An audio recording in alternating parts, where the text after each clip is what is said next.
The wind across the McMurdo dry valleys does not howl so much as it erodes.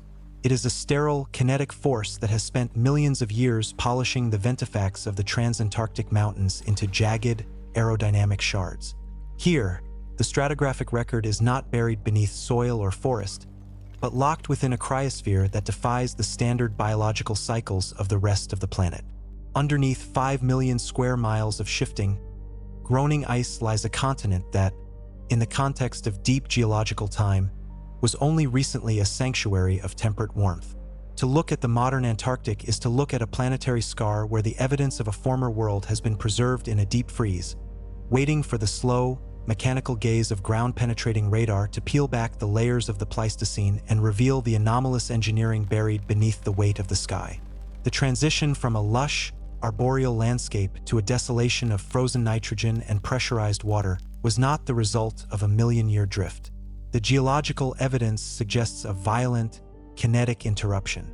In the sedimentary cores extracted from the Ross Sea, there is a distinct boundary, a chaotic layer of unsorted glacial till that sits directly atop the remains of tertiary forests. There are fossilized pollens of Proteaceae and southern beech, plants that require a humid, temperate climate, suddenly terminated by a catastrophic influx of ice-rafted debris. This is the physical signature of a world that ended in a geological heartbeat. The stratigraphic layers tell a story of a sudden displacement, a shifting of the Earth's lithosphere that dragged the southern landmass out of the sunlight and into the terminal shadows of the pole. This concept of crustal displacement, once a fringe hypothesis, gains a haunting weight when one examines the surviving cartography of the pre-modern world. The Pyrie Reis map, a Gazelskin document dated to 1513, depicts the coastline of Queen Maud Land with a precision that should have been impossible for the era. The map does not show an ice shelf. It shows the rugged, mountainous topography of the bedrock itself, details that remained hidden from human eyes until the advent of seismic sounding in 1949. The subglacial contours of the Mullig-Hoffman and Waldat Mountains are rendered with a fidelity that suggests the original source maps were drafted when the granite was still exposed to the air, prior to the accumulation of the 2-mile-thick polar cap. The silence of the ice hides the fact that the drainage basins and river systems depicted on these ancient charts match the subglacial valleys mapped by modern satellites. To stand on the surface of the East Antarctic ice sheet is to stand atop a pressure cooker of history. The ice is not a static block. It is a viscous, flowing entity, moving under the immense pressure of its own mass. At the base of the sheet, where the ice meets the lithosphere, the pressure is so great that the melting point of water drops, creating vast, hidden river systems and subglacial lakes. Lake Vostok, a body of water the size of Lake Ontario, has been sealed away from the atmosphere for at least 15 million years. The water there is supersaturated with oxygen, kept liquid by the geothermal heat of the Earth's mantle and the crushing weight of the ice above. When thermal drills finally breached the surface of this dark world, they found a liquid environment that is chemically unique, but the radar anomalies surrounding the lake suggest something even more disruptive. Massive, geometric concentrations of metallic, or that do not align with the natural geology of the region. These magnetic anomalies are concentrated in the northern quadrant of the Lake Vostok Basin. They are not the diffuse signatures of iron deposits or volcanic basalt. They are structured, exhibiting right-angled orientations and high-density clusters that suggest large-scale anomalous engineering. These are the forbidden cities of the southern continent, complexes of non-ferrous alloys and reinforced structural elements that were once the centers of a global civilization. Before the crustal shift, when the Antarctic Peninsula extended toward a much closer South American landmass, this region was a nexus of maritime and atmospheric navigation. The climate was akin to modern-day New Zealand or the Pacific Northwest, characterized by heavy rainfall, dense coniferous forests, and a biosphere that supported a sophisticated, technologically advanced population.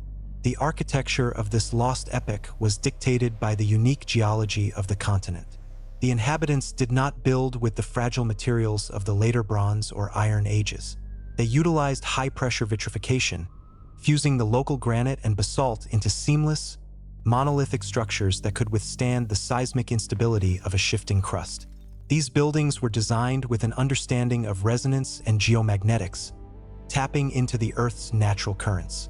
under the ice of the Gamburtsev mountain range, a mountain chain the size of the Alps that is entirely buried under the ice. Radar has detected silhouettes of these structures.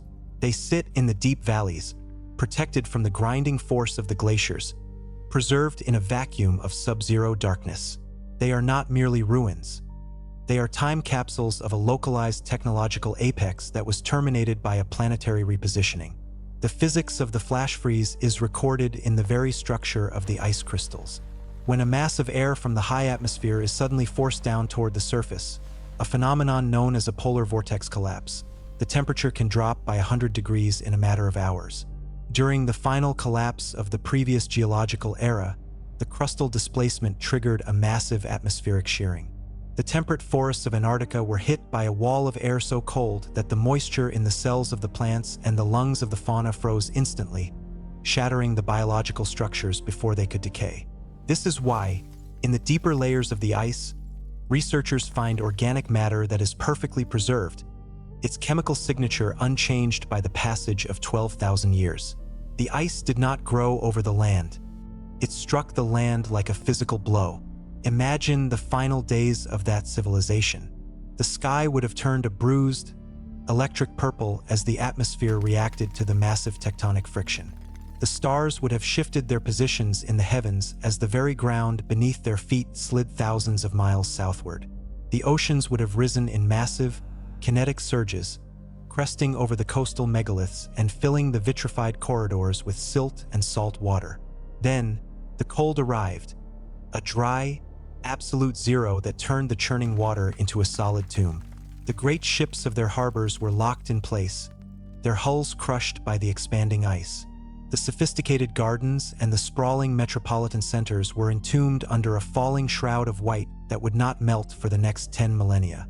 The evidence for this is not limited to radar and ancient maps. It is found in the erratics, massive boulders of stone that have been transported hundreds of miles from their points of origin. While mainstream geology attributes this to the slow movement of glaciers, the positioning and orientation of certain erratics in the transantarctic range suggest a high-velocity water event followed by an immediate freeze. Some of these stones show signs of artificial shaping, with precision-cut faces that bear the marks of high-energy acoustic tools. These were the foundation stones of a lost world, scattered across the continent like the discarded toys of a giant.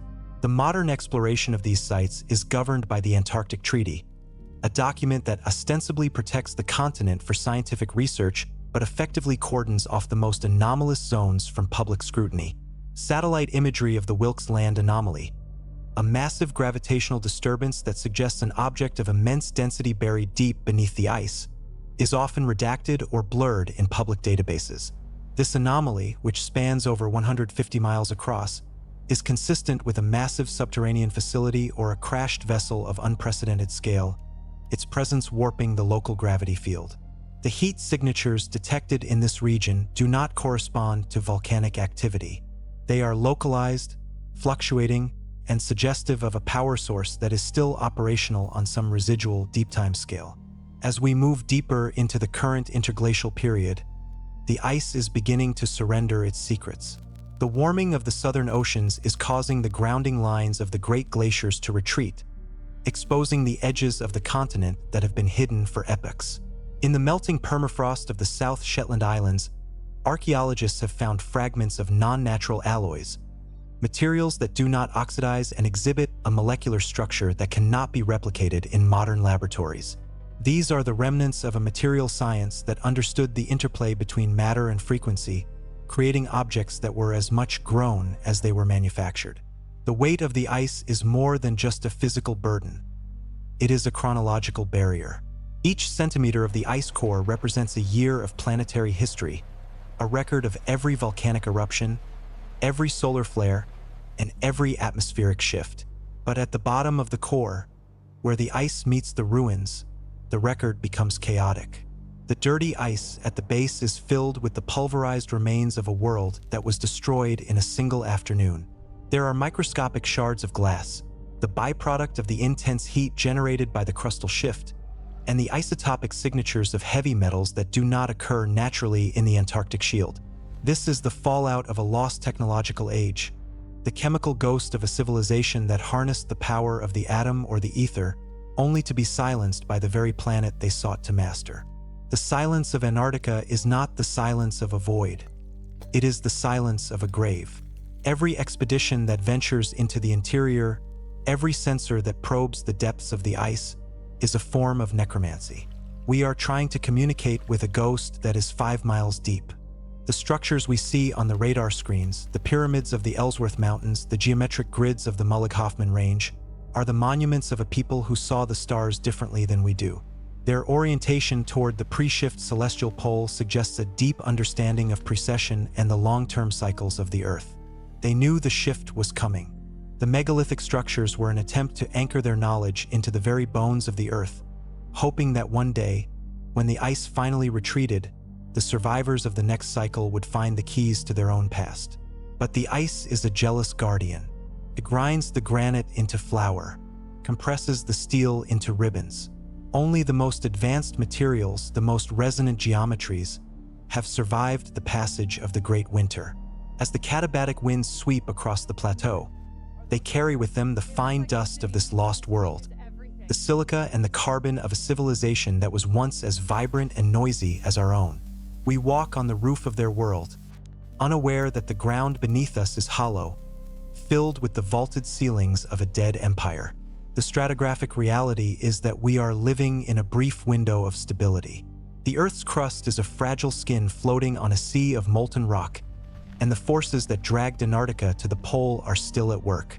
The magnetic north is wandering at an accelerating pace. The weight of the melting ice is causing the continent to rise, a process called isostatic rebound, which is fracturing the deep structural integrity of the subglacial ruins. As the land heaves upward, the forbidden cities are being crushed between the rising bedrock and the descending ice, a slow-motion demolition that is erasing the final traces of the pre-Diluvian world. The deep-time perspective forces us to acknowledge that our current dominance of the planet is a temporary condition. The Pleistocene boundary was a door that slammed shut, locking away a version of humanity that had reached heights we are only beginning to imagine. The flash freeze was not just a weather event, it was a cosmic reset. It stripped the planet of its previous inhabitants and provided a clean slate for the current cycle of civilization. And yet, the anomalies remain. The radar doesn't lie. The geometric shadows in the ice are not hallucinations. They are the architectural echoes of our predecessors. The more we learn about the subglacial topography, the more the traditional narrative of human history begins to dissolve. We are told that civilization began in the Fertile Crescents of the Middle East 6,000 years ago. But how do we explain the maps that show Antarctica ice-free? How do we explain the precision of the stone cutting found in the erratics? The answer lies in the dark water of the subglacial lakes and the silent corridors of the Gamburtsev Mountains. There was a precursor, a high-tech society that understood the mechanics of the solar system and the fragility of the Earth's crust. They lived in a world of ferns and sunlight, of massive ports and soaring spires, all of which were transformed into a tomb of blue ice in a matter of hours. To explore Antarctica is to confront the fragility of our own infrastructure. Our cities, our satellites, our digital archives, all of it would be obliterated by the same forces that claimed the southern continent. The ice would grind our skyscrapers into sand. The cold would shatter our glass and turn our silicon into dust. In 12,000 years, a new civilization might fly their sensors over the frozen remains of New York or London, seeing only the same geometric anomalies and magnetic ghosts that we now see beneath the Antarctic shield. They would wonder, as we do, if these were natural formations or the work of a forgotten intelligence. The Antarctic ice sheet is the ultimate archive. It preserves the atmosphere of the past in tiny, pressurized bubbles. It preserves the dust of distant supernovas. And somewhere in its darkest, most pressurized depths, it preserves the hardware of the gods. The drilling projects at Vostok and Concordia are not just about climate change. They are about recovery. The frantic pace of polar research in the 21st century is a race to find the remnants of this anomalous engineering before the shifting ice destroys it forever. There are rumors of black sites near the South Pole where the military-industrial complex has already breached the ice, finding halls of black stone that are still warm to the touch, powered by a geothermal energy that has been running since the Eemian. If such a discovery were made, it would never be shared with the public. The implications for our understanding of energy, physics, and history would be too disruptive. It would render our current geopolitical and economic systems obsolete overnight. So, the forgotten Earth remains forgotten, hidden under a veil of white and a wall of secrecy. We are left with the maps, the radar traces, and the nagging feeling that the most important part of our history is the part we cannot see. The ice is a silent witness to a tragedy that reset the clock of human development, leaving us to crawl out of the darkness and start again, unaware that the peak of our achievements still lies beneath our feet, frozen in time. The weight of the sediment in the Ross Sea, the orientation of the magnetic anomalies, the precision of the ancient charts, they all point to a singular conclusion. We are not the first. We are merely the latest. The southern continent is a reminder that the Earth is a dynamic, often violent system that does not care for the permanence of our structures. The forbidden city of Antarctica is a warning written in stone and ice.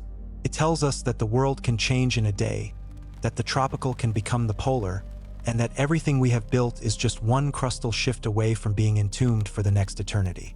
The deeper we go into the story of the flash freeze, the more we realize that the ice is not just a physical substance, but a metaphorical one. It represents the limit of our knowledge. We can see the surface, we can measure the temperature, we can track the movement, but the core, the actual history of the land, remains inaccessible. The technology required to excavate a city under 2 miles of ice without destroying it does not yet exist. We are like children looking through a frosted window at a party we were never invited to. We see the lights, we see the shapes of the guests, but we can never hear the music. As the sun sets over the Antarctic plateau, casting long, blue shadows across the sastrugi, the continent looks like another planet. It is a world of wind and ice, where the only sound is the cracking of the glaciers as they move toward the sea. But somewhere, miles below the surface, there is a total silence. In that silence, the vitrified walls of the great cities still stand. The metallic alloys still gleam in the darkness. The records of a million-year-old civilization are etched into the very granite, waiting for a sun that may never rise on them again.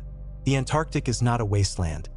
It is a library that has been frozen shut, a testament to the fact that on this Earth, nothing is truly permanent, and the greatest mysteries are often the ones that are hiding in plain sight, buried under a mile of ice. The sound of the ice is never a single note. It is a dissonant symphony of compression and tectonic stress. Deep within the interior of the ice sheet, the pressure reaches a threshold where air bubbles are crushed into a rare, transparent form called clathrate, making the ice as clear as vacuum-formed glass. It is through this crystal medium that the sensors of modern geophysics must peer. The seismic soundings conducted over the Groaning Maudland region have returned data that defies natural explanation. While a standard mountain range produces a chaotic, fractured reflection, the data from certain subglacial valleys shows a rhythmic, repeating geometry. There are vertical pillars of high-density material that rise from the bedrock, spaced with a mathematical precision that mirrors the layout of an urban grid. These are not the products of erosion or volcanic upheaval. They are the skeletal remains of a structural logic that prioritized permanence over aesthetics, built to withstand the very shifting of the world. The anomalous engineering found in these subglacial sites suggests a mastery over the molecular structure of stone. The process of vitrification, turning granite into a glass-like state, requires temperatures that exceed the capabilities of simple combustion. To achieve such a transformation on a metropolitan scale suggests a controlled use of directed energy or high-frequency induction.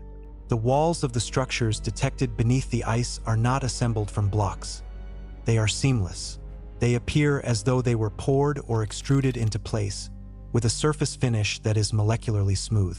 This lack of joints or mortar is what has allowed them to survive the immense shearing forces of the advancing ice sheet. Where a brick or stone wall would have been pulverized into gravel, these vitrified monoliths have acted as keystone structures, diverting the flow of the glacier around them, creating pockets of preserved space where the air of the pre-Diluvian world might still be trapped.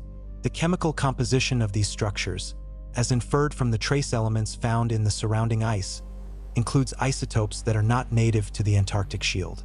There are elevated levels of iridium and osmium, metals often associated with meteoric impact or deep mantle extraction, suggesting that the builders possessed a metallurgical science that could tap into the Earth's core or harvest materials from beyond the atmosphere.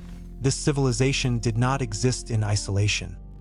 They were the masters of a global grid.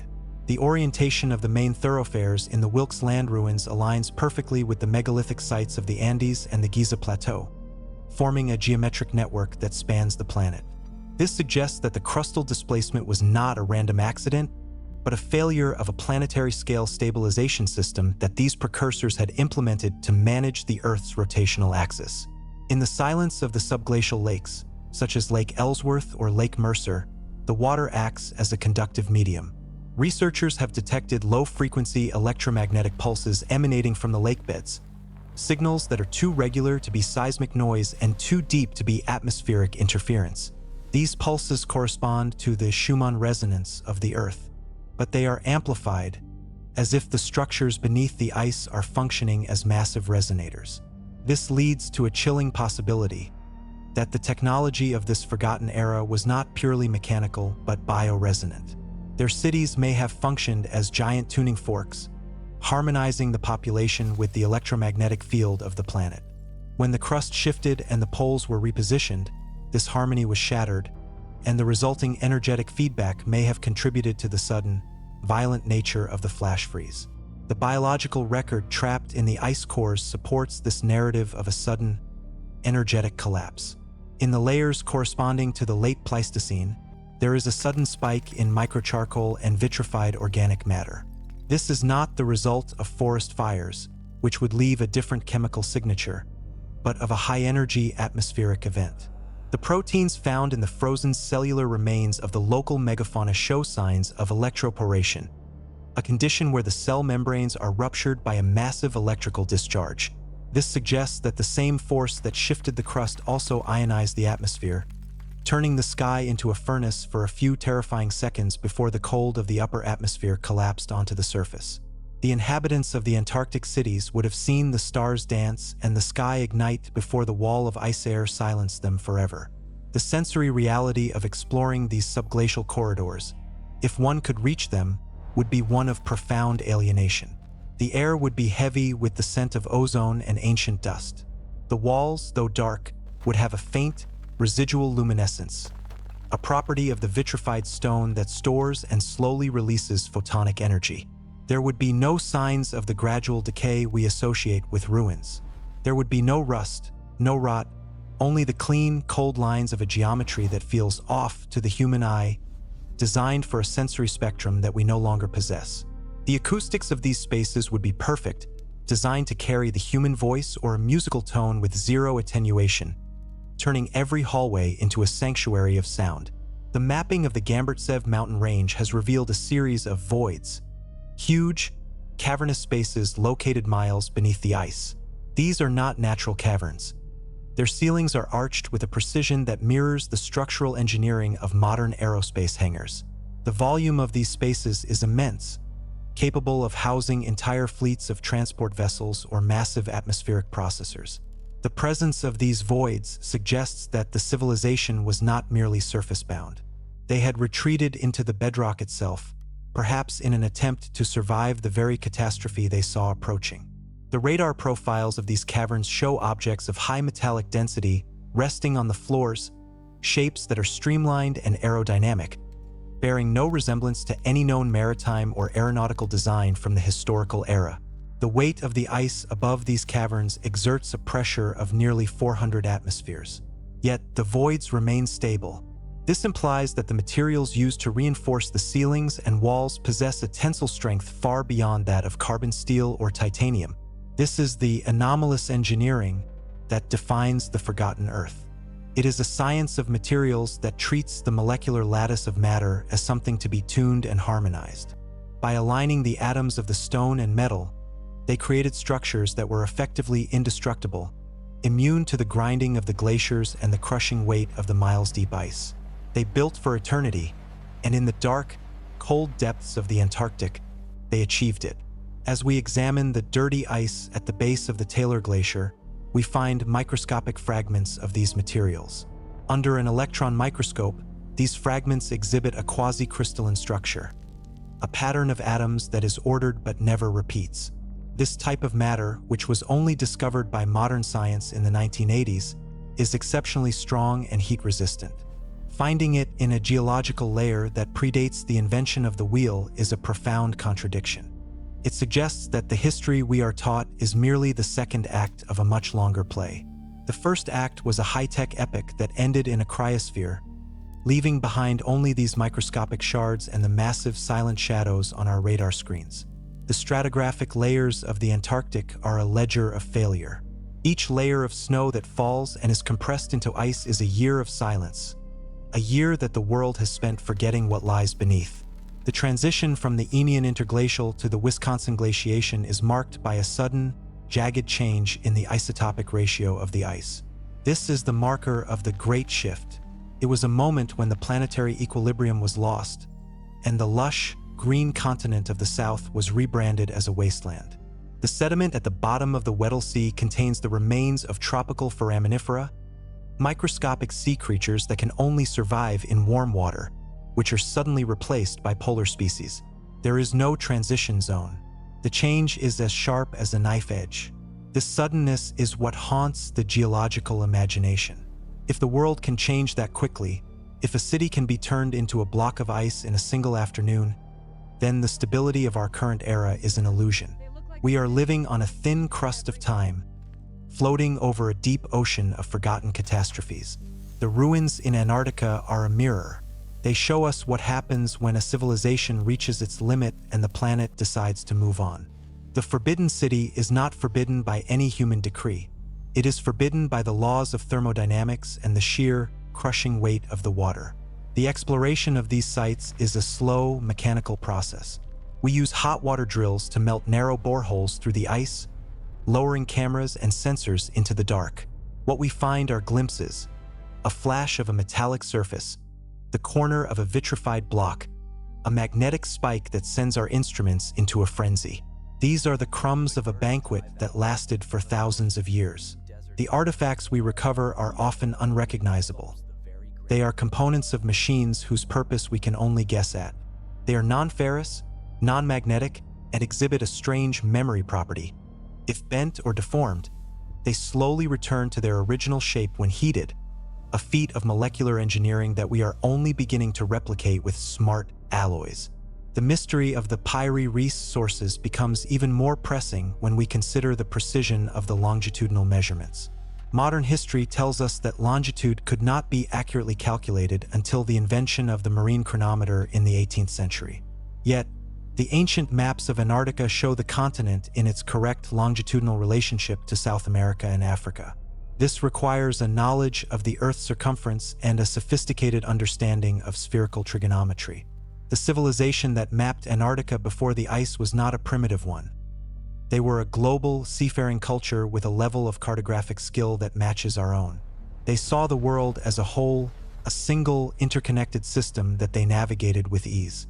The silence of the modern Antarctic scientific community regarding these anomalies is a strategic necessity. To acknowledge the existence of a high-tech precursor beneath the ice would be to dismantle the foundational myths of our society. It would require us to admit that we are not the pinnacle of evolution, but a recovery species, rebuilding among the ruins of our superiors. The funding for polar research is often tied to climate studies, which provide a convenient cover for the more clandestine operations of deep-core archaeology. While the public is shown data on carbon dioxide levels and melting rates, the private dossiers of the major world powers are filled with radar maps of subglacial cities and analysis of the Wilkes Land Gravity Anomaly. The gravity anomaly in Wilkes Land is particularly disturbing. It is a mass concentration, or mascon, that is so dense it alters the local gravitational field. While similar mascons are found on the Moon and Mars, they are usually the result of asteroid impacts. However, the Wilkes Land mascon is shaped like a flattened disk, nearly 300 miles across. It sits at the center of a series of concentric, vitrified rings that have been detected through seismic sounding. This is the engine room of the continent, a site of such immense energy and mass that it has warped the very space-time around it. Some theorists suggest it is the remains of a massive orbital elevator or a planetary-scale power transmitter that was the heart of the precursor civilization. As the katabatic winds roar across the ice, they carry the sound of a world that is trying to breathe. The ice creeps, a geological term for the slow, plastic deformation of the sheet. As it moves, it grinds against the vitrified spires of the cities, producing a low-frequency hum that can be detected for hundreds of miles. This is the voice of Antarctica, a mechanical, groaning sound that speaks of the immense struggle between the ice and the stone. The stone is winning. The structures are still there, unyielding, while the ice is forced to flow around them. They are the fixed points in a shifting world, the anchors of a history that refuse to be erased. The sensory detail of the ice itself is a study in shades of blue and gray. There is no color in the interior of the continent, only the play of light on the crystalline surface. But in the deep core samples, we see striations, thin bands of dark material that are the ash and dust of the pre-shift world. These bands contain the chemical signature of the Great Fire that preceded the freeze. There are traces of exotic polymers and artificial ceramics, the microscopic debris of a consumer society that was destroyed in an instant. This is the technofossil layer, a stratigraphic marker that defines the end of the high-tech Pleistocene. The psychological impact of this discovery is a form of deep-time vertigo. To look down through the ice and see the grid of a city is to realize that our own cities are just as transient. We are building on the surface of a frozen ocean, unaware that the tide will eventually turn. The flash freeze was a reset button, and the ice is the mechanism that keeps the button pressed down. As long as the ice remains, the history of the precursor civilization is a secret.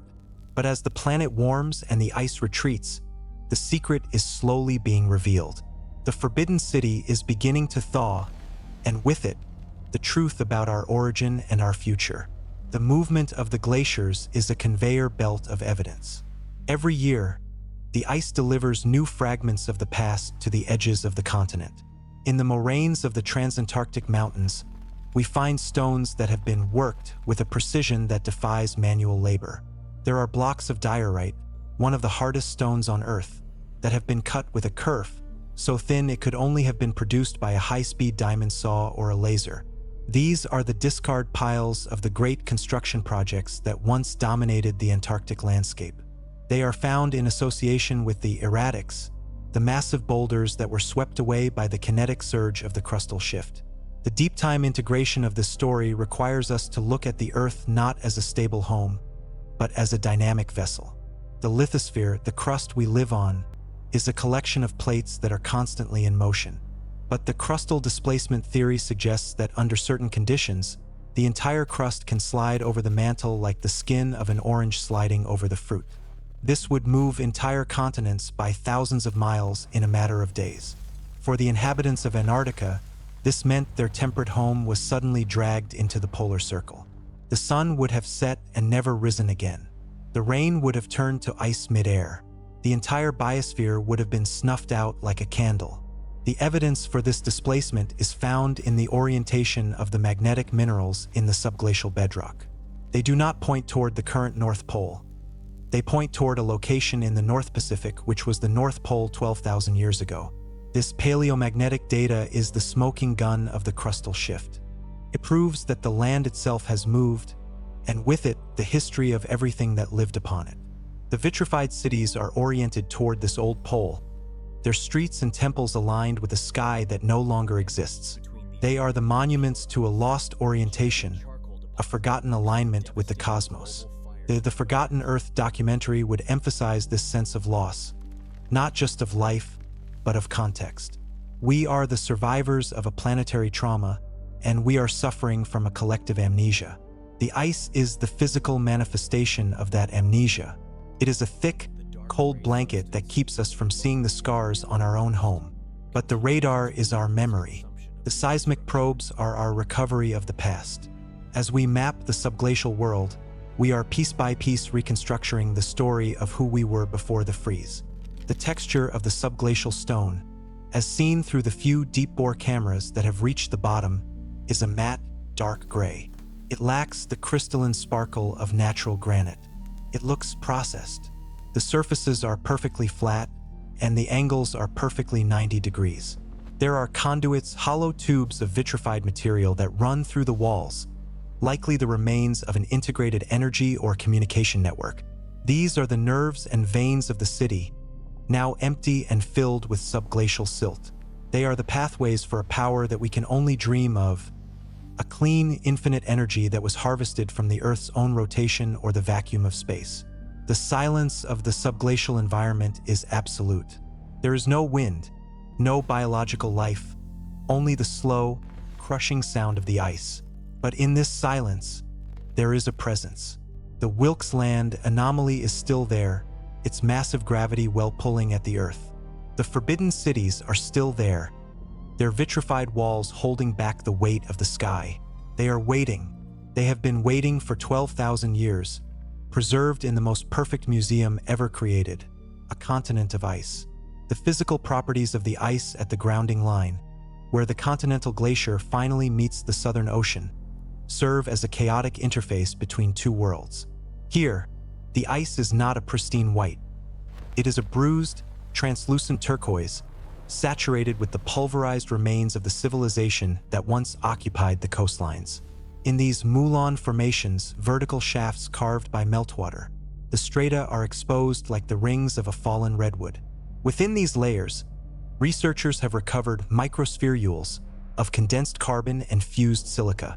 These are the markers of an atmospheric thermal event of such intensity that the very air became a plasma, glassing the surface of the megalithic harbors before the subsequent surge of the ocean buried them in silt. This was a world of high-velocity destruction, where the phase shift from liquid to solid happened with a kinetic energy that warped the molecular lattice of the surrounding stone.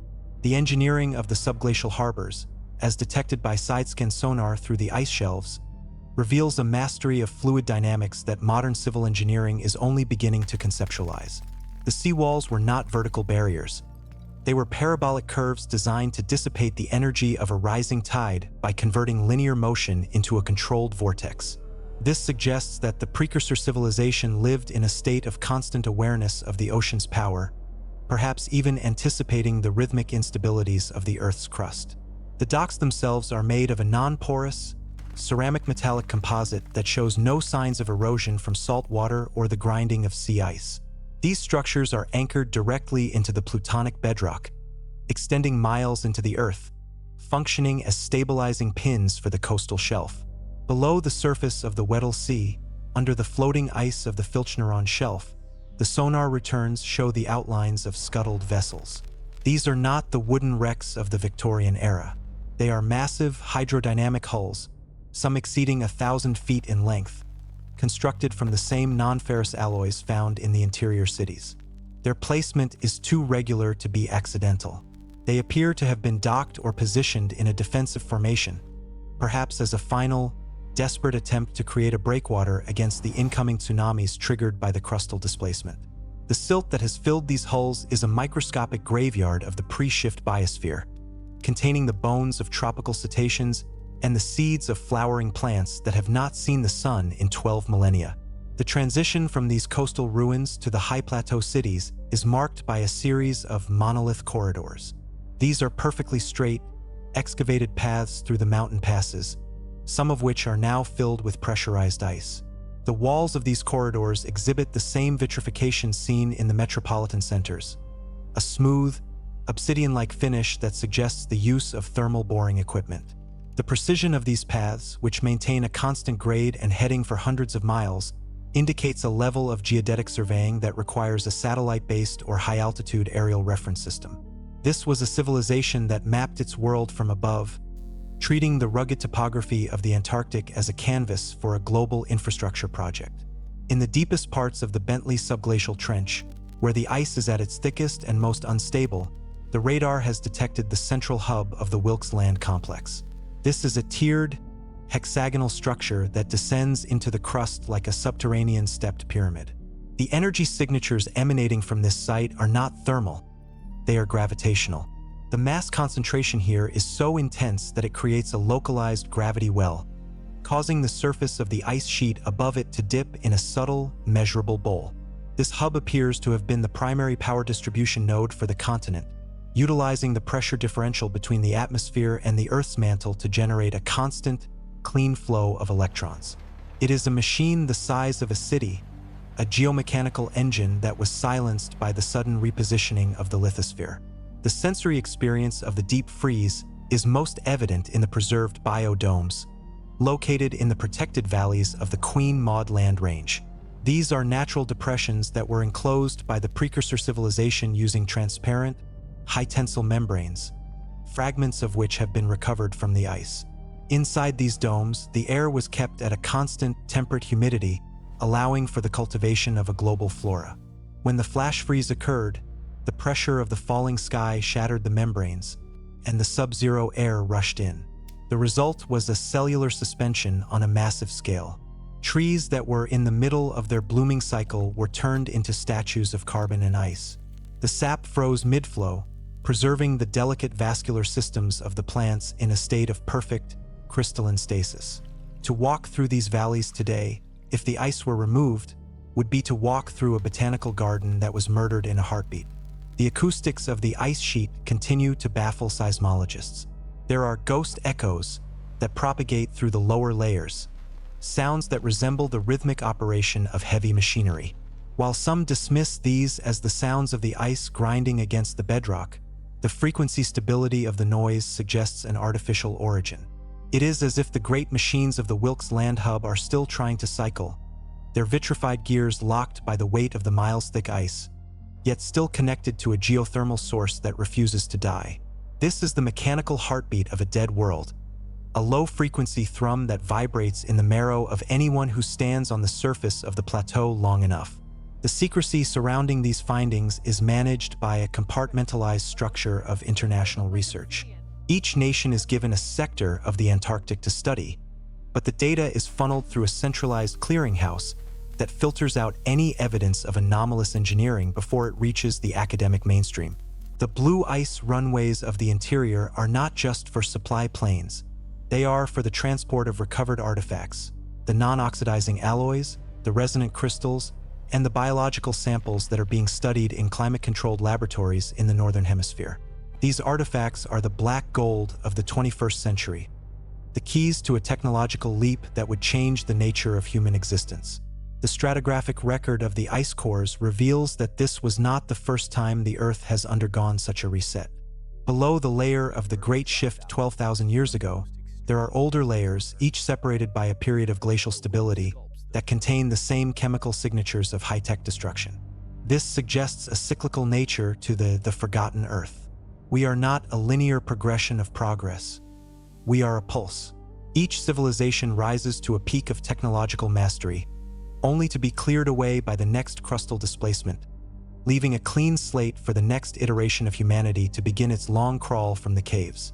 The Antarctic is the only place on Earth where the records of these previous pulses are preserved, shielded from the erosion of rain and wind by the very ice that destroyed them.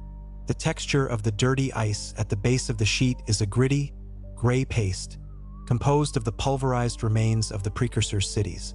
When analyzed, this material contains nanostructures, microscopic, geometric shapes of carbon and silicon that were clearly manufactured. These are the dust of the gods, the remains of the integrated circuits and structural fibers that once gave life to the Antarctic metropolis. They are found in such high concentrations that the bottom of the ice sheet is effectively a layer of liquid history, a slurry of forgotten intelligence that is being slowly squeezed out toward the sea by the weight of the ice. As the geothermal heat from the Earth's interior melts the base of the ice, it creates subglacial rivers that carry this history dust into the hidden lakes. Lake Vostok is not just a body of water, it is a repository. The sediment at the bottom of the lake is miles thick, a chronological record of every civilization that has occupied the continent since the beginning of the Pleistocene. The thermal probes that have reached the sediment have returned data indicating the presence of structured anomalies buried in the silt, objects that are still emitting a faint, residual heat, suggesting that the power sources of the pre-shift world were designed to operate on timescales that exceed our understanding of physics. The sensory detail of the Forgotten Earth documentary must capture the profound cold and the absolute silence of this environment. It is a place where the human presence is a temporary intrusion, a fragile bubble of warmth in a world that has been frozen for eternity. The Forbidden City is not a place for us. It is a monument to a version of ourselves that we no longer recognize, a version that had mastered the earth and was ultimately betrayed by it. The ice is the physical manifestation of that betrayal, a 2-mile-thick layer of judgment that keeps the past where it belongs. As we move toward the final stages of the current interglacial, the isostatic rebound is accelerating. The continent is rising, the ice is thinning, and the pressure on the subglacial ruins is changing. This is causing the vitrified walls to fracture, releasing gases that have been trapped for 12,000 years. These gases, when analyzed, contain isotopic ratios of oxygen and nitrogen that are different from our modern atmosphere, indicating that the world of the precursors was a richer, more oxygenated environment. This explains the massive scale of their architecture and the size of the biological remains found in the ice. They lived in a high-pressure world, a vibrant, energetic biosphere that was the true garden of the gods. The forgotten Earth remains hidden, but the cracks are starting to show. The radar maps are becoming more detailed, the seismic probes are reaching deeper, and the ghost echoes are getting louder. We are on the verge of a discovery that will rewrite the history of our species, not as a story of progress, but as a story of recovery. The ice is melting, and the secrets of the Forbidden City are about to be revealed to a world that is not yet ready to hear them. The Antarctic is not a destination. It is a portal to our own forgotten past, a frozen mirror that shows us what we were and what we might become again when the next shift occurs. The gravity well of the Wilkes Land Anomaly is a constant reminder that something of immense power is still down there. It is a mass of such density and scale that it warps the very flow of the ice above it, creating a scar on the surface of the continent that can be seen from space. This is the engine of the world, the primary generator of the precursor civilization, now entombed in a coffin of ice. It is the ultimate prize of the modern world, a source of energy and knowledge that would make the current global order obsolete. And as the ice retreats, the race to reach it is becoming the defining conflict of our age, a silent war being fought in the coldest place on Earth. The documentary would conclude this segment by focusing on the sastrugi, the wind-blown ridges of ice that cover the plateau like a frozen sea. Beneath these ridges, the Forbidden City sleeps, a silent, vitrified witness to a tragedy that reset the world. The ice is the only thing that remains, a cold, hard boundary between our world and the one that came before. And in that boundary, the truth of our existence is waiting to be found, one stratigraphic layer at a time. The silence of the subglacial interior is often interrupted by the phenomenon of icequakes, sudden, violent releases of energy as the massive ice sheet adjusts to the friction of the bedrock. In the region known as the Gamburtsev subglacial mountains, these seismic events have revealed a network of hyperlinear voids that do not follow the natural fault lines of the granite. These are the transit arteries of the precursor civilization, a series of vacuum-sealed tunnels that once allowed for near-instantaneous travel across the continent. The radar profiles of these tunnels show a consistent diameter and a lining of a high-density, superconducting material that remains active even under the crushing weight of the polar cap. This was a society that had eliminated the constraints of distance, integrating the entire landmass into a single, cohesive metropolitan organism. The architectural philosophy of these Antarctic urbanites was centered on the concept of bioresonant harmonics. Their structures were not merely shelters. They were passive energy collectors. The geometry of the central spires, now encased in miles of pressurized ice, was designed to interface with the Earth's ionosphere, drawing down atmospheric electricity and grounding it into the vitrified foundations. This explains the glow often reported by deep-core camera operators. The stones themselves are still saturated with a residual electromagnetic charge, a phosphorescence that persists in the absolute darkness of the subglacial world. The texture of these walls, when viewed under high magnification lenses, shows a recursive, fractal pattern, suggesting that the stone was grown through a process of molecular assembly rather than carved or cast. Within these vitrified halls, the ice has preserved more than just architecture. In the quiet zones protected by the rain shadow of the Transantarctic Mountains, the flash freeze was so sudden that it bypassed the destructive phase of crystallization. Here, the ice is amorphous, a glass-like state that preserves organic matter with terrifying fidelity.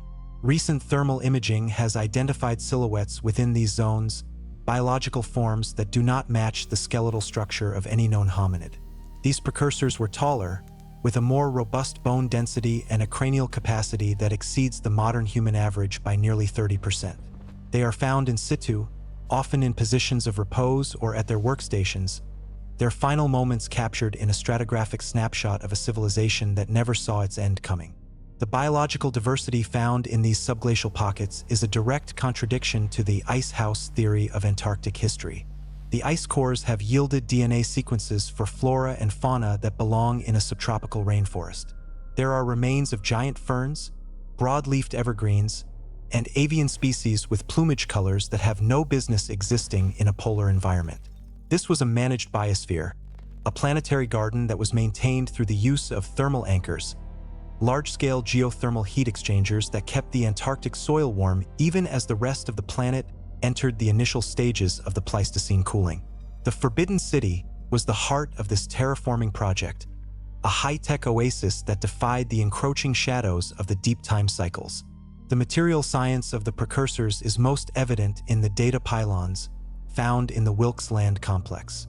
These are monolithic crystals of synthetic sapphire, some reaching heights of 60 feet, which exhibit a coherent light property. When a laser is passed through a fragment of these pylons, it reveals a holographic lattice of information, a storage medium that uses the very molecular structure of the crystal to encode data. This is the library of the forgotten Earth. It contains the astronomical observations, the mathematical proofs, and the historical records of a species that had reached the stars before we had even mastered fire. The weight of this knowledge is currently being weighed by the intelligence agencies of the modern world, who view these pylons not as historical artifacts, but as a source of ultimate strategic dominance. The sensory detail of the Great Shift can be reconstructed from the way the sediment is layered in the subglacial basins. There is a transition bed of pulverized glass and charcoal that sits between the temperate soil and the polar ice. This layer contains the chemical signature of a global firestorm, a result of the friction generated as the Earth's crust slid over the mantle at a speed of nearly 100 miles per hour. The atmosphere would have ignited, the oceans would have turned into steam, and the very ground would have liquefied under the kinetic stress. For the inhabitants of the Antarctic cities, the world did not just get cold. It disintegrated. The flash freeze was the mercy stroke that followed the fire, a sudden collapse of the supercooled upper atmosphere that extinguished the flames and turned the ruins into a frozen crypt. As we probe the magnetosphere anomalies over the Queen Maud land sector, we find that the magnetic field is pinned to certain subglacial coordinates. These are the locations of the massive geomagnetic stabilizers that the precursors used to balance the Earth's rotational wobble. These machines, constructed from massive coils of room-temperature superconductors, were designed to prevent the very crustal displacement that eventually destroyed them. The failure of these stabilizers, perhaps due to a solar superflare or a catastrophic seismic event, triggered the Great Shift.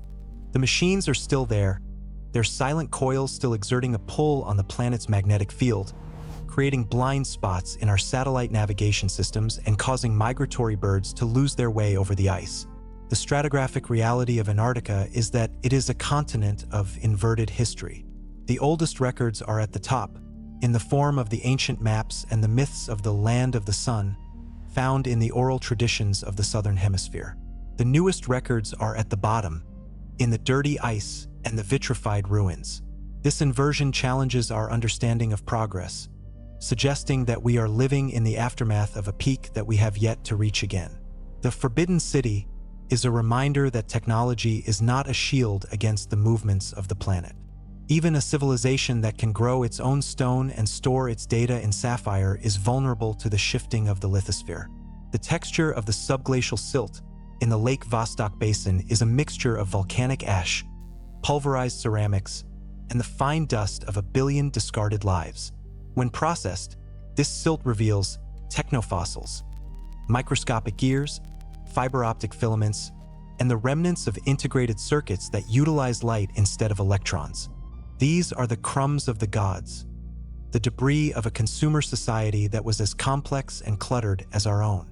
The sheer volume of this debris suggests a population in the tens of millions, a vibrant and noisy culture that occupied the Antarctic continent for thousands of years before the ice arrived. The Forgotten Earth documentary would emphasize the loneliness of these ruins. There is no one to mourn the precursors, no one to read their sapphire books, and no one to walk their vitrified streets. They are a ghost species, their entire existence erased from the collective memory of humanity, save for the anomalies that refuse to be ignored. The ice is a perfect sensor, hiding the evidence of our own obsolescence. But the ice is also a preserver, holding the forbidden city in a state of suspended animation, waiting for a time when we are capable of understanding what we are seeing. The Wilkes Land Mascon continues to be the focal point of clandestine research. The gravitational pull of the object is so strong that it has created a mascon dent in the Earth's crust, a bowl of high-density material that is slowly sinking toward the mantle. This object is not a natural formation. It is a deep space hub, a vessel or a station that was anchored to the Antarctic continent as a gateway to the solar system. The materials used in its construction are not found on the periodic table. They are stable transuranics that exhibit properties of negative mass and quantum entanglement. This is the ultimate prize of the Forgotten Earth, a technology that would allow us to step off this planet and into the cosmic deep time from which the precursors came. The sounds of the Antarctic night, the groaning of the ice, the whistle of the wind through the mountain passes, are the only eulogy the precursors will ever receive. But for those who know how to listen, there is a subvocal frequency, a rhythmic pulse that echoes through the bedrock. It is the sound of the geomagnetic stabilizers, still trying to hold the world together, a mechanical ghost that has been haunting the continent for 12,000 years. It is a reminder that the Forbidden City is not dead. It is merely waiting for the ice to melt, for the sun to return to the south, and for the next cycle of history to begin. The Forgotten Earth remains a mystery, but it is a mystery with a physical presence. It is the weight of the ice on your chest, the cold of the stone in your hand, and the realization that the ground beneath your feet is not as solid as you think. The Antarctic is the frontier of our own ignorance, a mile-deep layer of white that hides the truth of who we are and where we came from. And as the planet continues to shift and the ice continues to thin, the Forbidden City is moving closer to the light, a silent, vitrified witness to the end of one world and the beginning of another. The conductivity of the Antarctic bedrock is an anomaly that defies the standard models of continental crust. Usually, the Precambrian shields are dry, resistive environments, but beneath the ice of Marie Byrd Land, the ground behaves like a massive integrated circuit. This is the subglacial grid, a network of piezoelectric quartz veins that were artificially enhanced by the precursor civilization to serve as a planetary power bus. By injecting conductive, non-ferrous slurries into the natural fissures of the rock, the builders transformed the entire continent into a resonant antenna. Modern seismic stations, designed to monitor nuclear tests, often pick up a persistent 60 Hz hum emanating from the deep crust, a frequency that matches the bass resonance of the human nervous system. This is the residual vibration of an energy system that has been idling for 12,000 years, powered by the immense tidal stresses of the Earth's rotation. The texture of the structures that house the junction points of this grid is described by deep-bore technicians as unearthly. The cameras lowered into the thermal drill holes reveal surfaces that are not merely polished, but mathematically perfect at the microscopic level. These are the resonance chambers, vaulted spaces where the walls are composed of layered synthetic diamond and vitrified basalt. In the absence of light, these chambers exhibit a phenomenon known as triboluminescence. The stones emit a faint, ghostly blue glow when subjected to the shifting pressure of the ice above. It is a world of cold light and silent power, where the architecture itself is alive with the movement of electrons. These chambers were the brains of the Antarctic metropolis, managing the distribution of thermal energy that kept the coastal cities from freezing even as the planet's orbit drifted into the Milankovitch cycles of the Pleistocene. The material recovered from the dirty ice, at the base of the Beardmore Glacier includes fragments of what appear to be soft electronics. These are flexible, translucent sheets of a carbon-based polymer that contain microscopic, three-dimensional circuits. Unlike modern silicon-based hardware, which is brittle and prone to oxidation, these precursor foils are indestructible. They do not corrode, and they maintain their superconductivity at the sub-zero temperatures of the subglacial world. When analyzed in a vacuum, these foils exhibit a quantum memory. They contain data encoded in the spin of individual atoms, a storage density that makes our modern data centers look like clay tablets. This is the discarded plastic of the forgotten Earth, the ubiquitous debris of a society that had integrated computation into the very fabric of their everyday objects. The physics of the flash freeze event can be understood by looking at the cryogenic shattering of the mineral crystals in the South Pole core samples. When the atmosphere collapsed during the crustal displacement, the pressure drop was so severe that it created a vacuum boiling effect in the moisture of the soil, followed instantly by a drop to temperatures below -150 degrees. This thermal shock caused the granite blocks of the precursors' temples to fracture along molecular lines, creating the jagged, exploded look of the ruins detected by radar. The ice did not slowly accumulate. It condensed out of the air as a liquid nitrogen rain that turned the lush valleys into a solid block of glass in a matter of seconds. The inhabitants would have had no time to scream. The air in their lungs would have turned to ice crystals before they could form a sound. This sense of frozen time is most acute in the discovery of the transit pods in the subglacial tunnels of the Amory ice shelf. These are aerodynamic, windowless vessels made of a shimmering, iridescent alloy that changes color depending on the angle of the light. They sit on maglev rails that are still perfectly aligned, despite the tectonic shifts of the last 10 millennia. The pods are vacuum sealed, and the interiors remain as they were on the day of the shift. There are no controls, no screens, only a series of recessed, glowing panels that respond to the proximity of a human hand. This suggests a civilization that had mastered brain-computer interfaces, where the machine was merely an extension of the user's intent. The pods are not just vehicles. They are the physical manifestation of a thought-based technology that we are only beginning to conceptualize. The Wilkes Land Anomaly remains the primary focal point of the clandestine deep-time recovery projects. The object at the center of the Mascon is not a ship or a building, but a gravity anchor.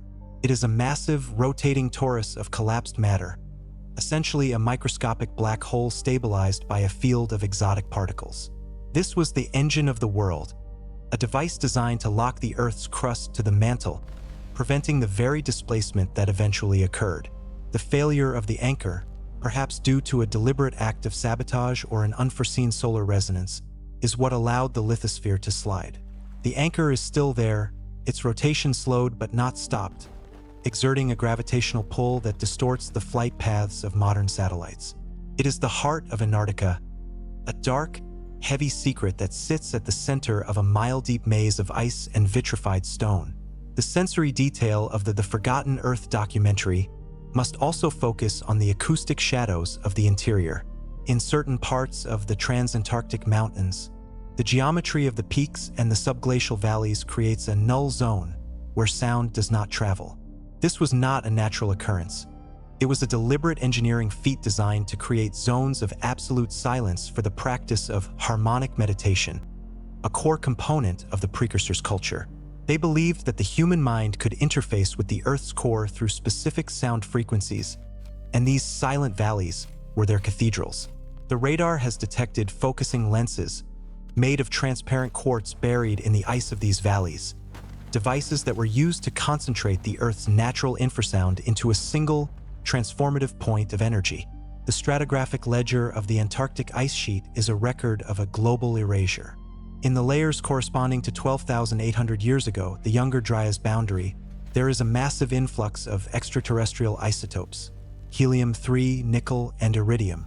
This is the signature of a cosmic event, a comet impact or a solar micronova, that provided the kinetic energy for the crustal shift. The heat from this event would have melted the surface of the glaciers in the northern hemisphere, causing a sudden rise in sea levels that flooded the coastal cities of the Antarctic precursors. This was the Great Flood of myth, but for the Antarctic, the flood was followed by the freeze.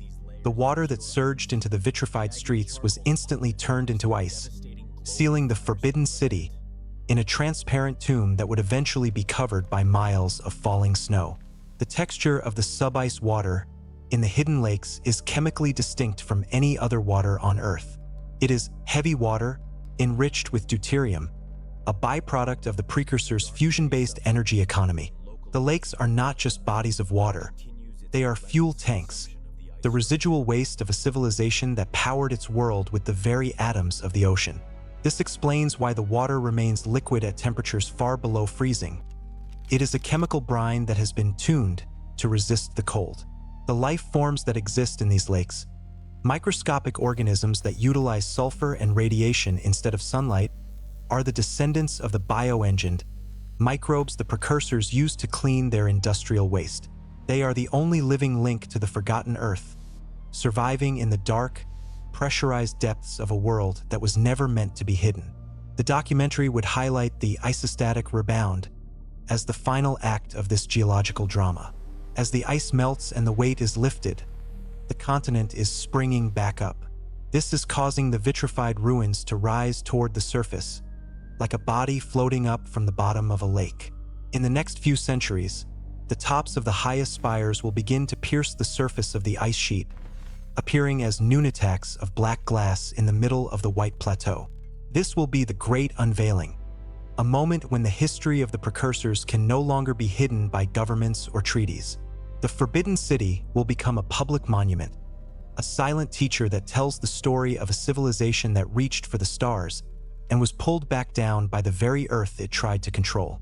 The Forgotten Earth is a story of material memory. The stone, the metal, and the ice all remember the world as it was. The ancient maps are not maps in the modern sense. They are blueprints, the original designs of the continent as it was intended to be by its high-tech architects. The Piri Reis map and its counterparts are the surviving fragments of a global user manual for the planet, a guide to the navigation and maintenance of the Earth's crust. We are the inheritors of this manual, but we have lost the ability to read the language in which it was written. We see only the pictures, the coastlines, and the mountains, unaware that the real information is hidden in the geometry of the lines and the placement of the stars. The silence of the modern Antarctic is the silence of a waiting room. The researchers, the soldiers, and the politicians are all waiting for the ice to give up its prize. They are huddled in their plastic pods and metal shacks, tiny and insignificant against the backdrop of the Pleistocene giants. They are searching for a way to restart the engine of the world, to tap into the subglacial grid, and to claim the sapphire books for themselves. But the ice is a living entity, a grinding, flowing force that does not give up its secrets easily. It has protected the Forbidden City for 12,000 years, and it will continue to do so until the next shift, when the cycle begins anew and the Forgotten Earth becomes the present once again. The documentary would conclude this segment by focusing on the polynyus, the patches of open water in the middle of the sea ice. From the air, these look like eyes peering through the white mask of the continent.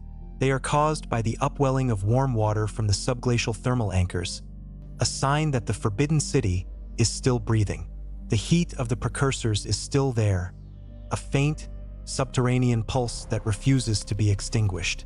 It is the warmth of a ghost, the memory of a sun that hasn't set on the Antarctic in an eternity. And as we watch the steam rise from the cold water, we realize that we are not looking at a dead world, but a sleeping one, waiting for the alarm clock of the cosmos to ring. The stratigraphic evidence of the Great Canal System remains one of the most haunting discoveries of the subglacial mapping project. Located in the deep trench of the Bentley Subglacial Basin, a chasm that drops thousands of feet below sea level, radar has identified a series of perfectly parallel embankments. These are not the result of fluvial erosion or glacial scouring. They are engineered levees, constructed from a reinforced carbon-silicon composite that has resisted the crushing pressure of the ice for millennia. This canal system once connected the interior ghost seas of Antarctica to the Southern Ocean, allowing for a massive maritime trade network that spanned the globe. The texture of the canal floor is a bed of fine, vitrified silt, containing the chemical residues of exotic fuels and the microscopic shards of ceramic hulls. This was the jugular vein of the precursor civilization, a logistical marvel that kept the heart of the continent beating even as the surrounding world began to cool. The etheric regulators were the pinnacle of this civilization's atmospheric mastery. These were massive, crystalline spires positioned at the cardinal points of the continent, designed to project a high-frequency ion field into the stratosphere. This field functioned as a thermal blanket, trapping the heat of the sun and deflecting the encroaching polar vortices. The ruins of these regulators have been detected under the ice of the Antarctic Peninsula, where the granite peaks show signs of extreme thermal stress. The stones have been fused at the molecular level, a result of the catastrophic energy discharge that occurred when the regulators were overloaded by the shifting magnetic poles. The sensory reality of this failure would have been a sky that bled liquid fire, followed by a silence so absolute that it seemed to vibrate in the ground.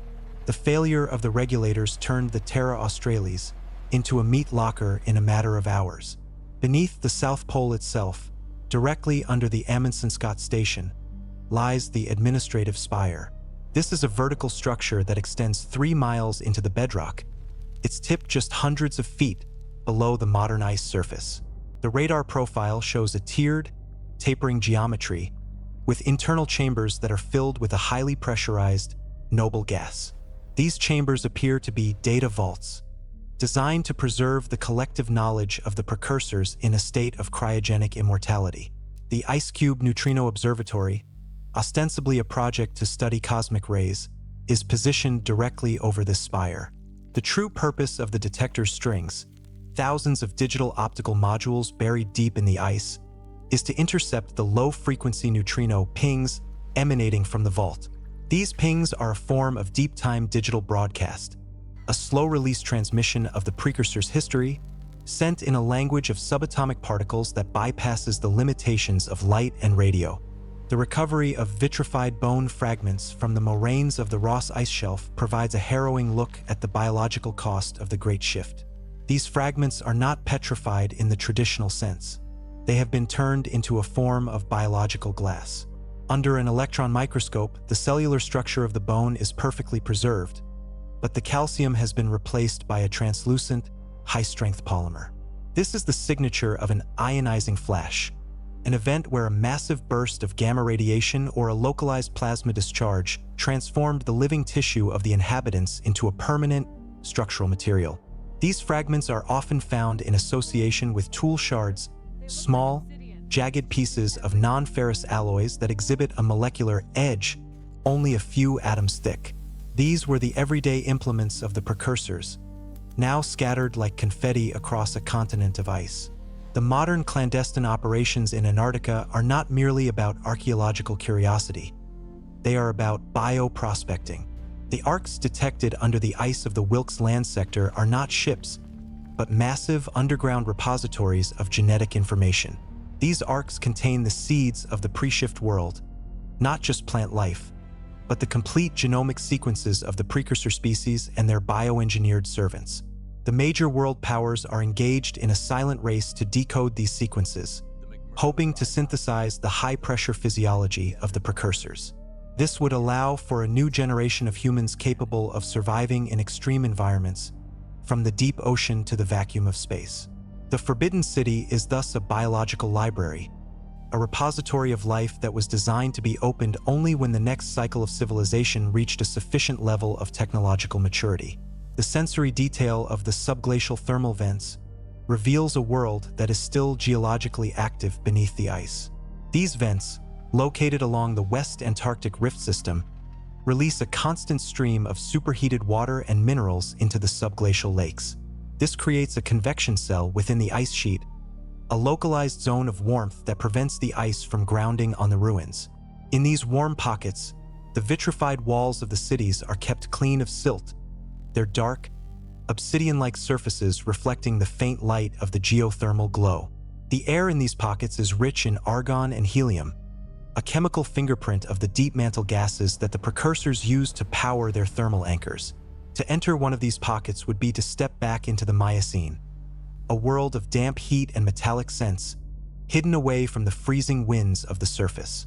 The isostatic adjustments of the continent are creating a series of ice caves that lead down toward the ruins. These are natural fissures opened by the rising bedrock, some of which extend for miles into the interior of the ice sheet. Explorers who have ventured into these blue-lit caverns describe a sound like a heavy, rhythmic breathing. This is the sound of the tides, pulling at the subglacial water systems and causing the ice to flex and groan against the vitrified spires. The texture of the ice in these caves is fluted, carved by the movement of air that has been trapped for 12,000 years.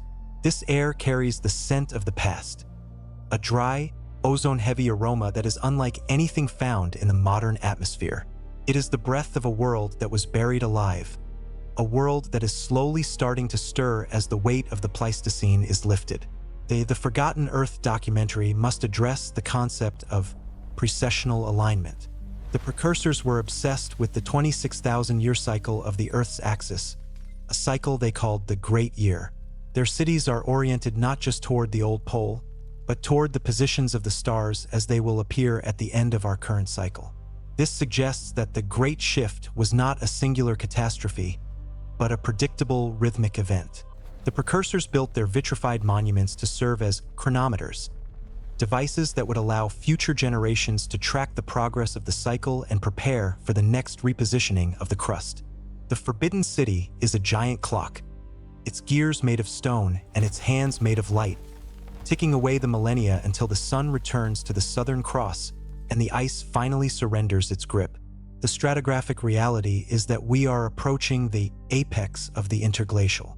The melting of the Antarctic ice is not just a symptom of climate change. It is the beginning of the unveiling. As the ice thins, the gravitational and magnetic anomalies of the interior are becoming more pronounced.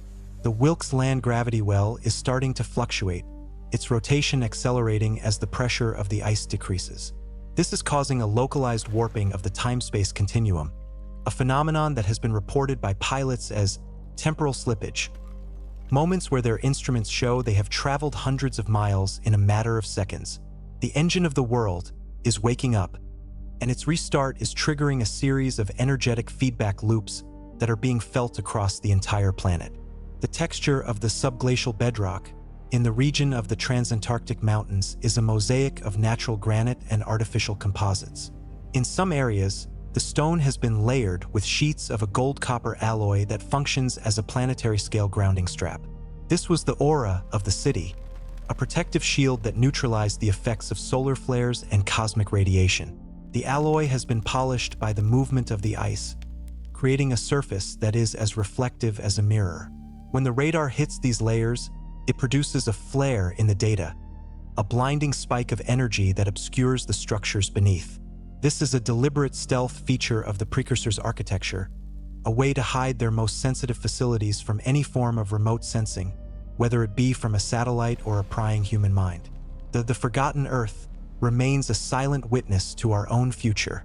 The ruins under the ice are not just a record of what was. They are a blueprint for what must be done to survive the next shift. The precursors did not fail because they were weak. They failed because the Earth is a kinetic, living entity that cannot be permanently tamed. Their vitrified cities are a testament to the heights that can be reached, and the ice is a testament to the speed at which it can all be taken away. The sensory experience of Antarctica, the cold, the wind, the white, is a mask, a temporary layer of paint on a masterpiece that is millions of years old. And as the paint begins to peel, we are left staring at the face of a god that we have long forgotten. The final segment of this chapter would focus on the South Shetland Erratic, a massive block of black diorite found on an island off the coast of the Antarctic Peninsula. This block is covered in a series of acoustic glyphs, geometric patterns that have been etched into the stone using high-frequency sound. These glyphs do not represent a language. They represent a tonal sequence, a musical score for the Earth itself. When the wind blows across the glyphs at a certain speed, the stone produces a low-frequency hum that can be heard for miles. This is the Song of the South, a memorial to the civilization that was lost in the flash freeze. It is a song of fire and ice, of stars and stone, and of a world that is waiting to be remembered. The stratigraphic reality of the modern era is that we are witnessing the terminal phase of a 12,000-year silence. As the grounding lines of the Thwaites and Pine Island glaciers retreat, they are exposing benthic scours, deep grooves in the ocean floor that reveal the foundation work of the precursor seawalls. These are not the random marks of icebergs. They are the rhythmic, engineered indentations of a society that understood how to anchor the very edge of a continent against the thermal expansion of the sea. The texture of the exposed rock is a dark, non-porous basalt that has been artificially hardened through a process of high-pressure carbon deposition. It is a material that resists the corrosive power of salt and the mechanical grinding of the ice, a structural skin that once protected the low-lying metropolitan sectors from the rising tides of the Eemian. The sensors deployed across the Ross ice shelf have begun to record a new type of seismic signal, a harmonic tremor that originates from the deepest part of the Wilkes Land Basin. This is not the sound of moving magma or shifting ice. It is a stable, oscillating frequency that suggests a mechanical resonance. The engine of the world, the primary gravity anchor of the precursors, is reacting to the loss of ice mass. As the weight of the 2-mile-thick sheet is removed, the crustal equilibrium is being disturbed. This is causing the internal stabilizers of the Forbidden City to cycle back into an active state, attempting to compensate for the shifting center of mass. The result is a localized gravity distortion that can be felt by anyone standing on the surface of the plateau, a sensation of heaviness in the limbs and a subtle slowing of the perception of time. The sensory detail of this waking world is most evident in the melt pockets that are forming in the interior. These are large, subglacial voids where the air has been trapped since the time of the flash freeze. When these pockets are breached by research drills, the outgassing is a cocktail of ancient gases, heavy isotopes of xenon and krypton that are no longer present in our atmosphere. This air is cold, dense, and smells of dry stone and ionized metal. It is the breath of the Pleistocene, a pressurized memory of a world that was richer in oxygen and shielded by a much stronger magnetic field. The inhabitants of the forgotten Earth were not like us. Their biology was adapted to this high-pressure, high-energy environment, allowing for a level of physical and cognitive output that we would find exhausting. The architecture of the central spires in the Queen Maud land range is now being mapped with sub-centimeter precision using satellite-based interferometric synthetic aperture radar. These spires are not towers in the traditional sense. They are conductive waveguides, designed to channel the Earth's natural electrical potential into the ionosphere. The tops of these spires are tipped with a translucent, ceramic metallic alloy that exhibits a negative refractive index. They are invisible to certain frequencies of light, a feature that allowed the precursors to manage the planetary albedo and control the local climate. These are the climate keys of the southern continent, the machines that once kept the Antarctic as a temperate paradise while the rest of the world struggled through the glacial cycles. The stratigraphic ledger of the dirty ice slurry at the base of the sheet is now revealing the final archive. This is a layer of micro-etched metallic foil, thinner than a human hair, that was dispersed into the atmosphere during the final moments of the crustal shift. These foils were designed to be caught by the falling snow and preserved in the ice, acting as a global black box for the civilization. Each foil contains a fragment of the precursor's digital history, encoded in a molecular lattice that can only be read by a high-energy electron probe. These are the Leaves of the South, a scattered, billion-page document that tells the story of the Great Shift from the perspective of those who lived through it. They speak of the sky turning black in the middle of the day, of the oceans rushing into the mountains, and of the sudden, bone-shattering cold that turned the world into a mirror. The isostatic rebound is not just lifting the land. It is fracturing the vitrified seals that have kept the subglacial lakes isolated for millions of years. In Lake Mercer, the water has begun to bubble with a bioluminescent slurry of synthetic enzymes. These are reclamation microbes, designed by the precursors to break down industrial pollutants and restore the biological balance of the soil. Their reactivation is a sign that the biosystems of the Forbidden City are still functional, waiting for the return of the sun to trigger their full-scale deployment. The water of the lake is turning from a clear, sterile liquid into a thick, nutrient-rich primordial soup, a biological restart button that is being pressed after 12,000 years of dormancy. The texture of the subglacial silt in the region of the Gamburtsev Mountains is a mixture of pulverized granite and nanite dust, the remains of the autonomous construction swarms that the precursors used to build their cities. Under high-powered magnification, this dust is seen to consist of billions of tiny, geometric gears and rotors, all made of a carbon-silicon composite. This was the living architecture of the precursors, a technology that allowed them to grow their cities out of the very bedrock, with buildings that could repair themselves and adapt to the changing environment. The silence of these machines is the silence of a hibernation, not a death.